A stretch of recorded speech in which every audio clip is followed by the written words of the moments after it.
Die Angst geht um. Der Halloween-Abend naht und das Kostüm fehlt.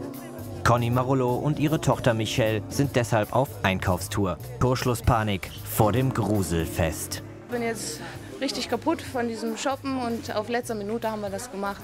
Dazu müssen die beiden noch ein Outfit für Papa besorgen.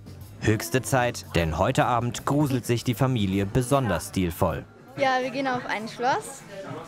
Schloss Sudbury. Burg Sudbury.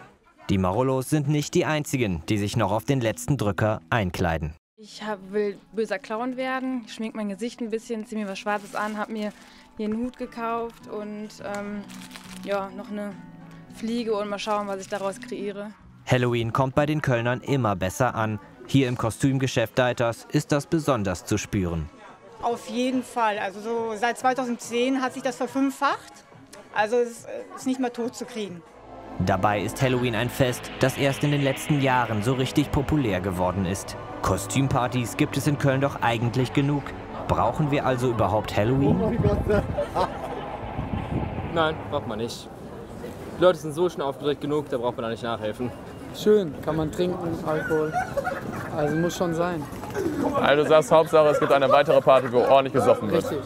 Das ist für Michelle zum Glück noch kein Thema. Halloween feiern muss trotzdem sein.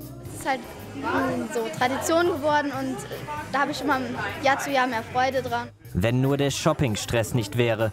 Doch am Ende stehen die Kostüme. Die Klassiker. Gespenst und Vampir. Eigentlich ist das Einzige. Jetzt muss ich mich nur noch schminken und ja, die Zähne noch. Na dann, frohes Gruseln.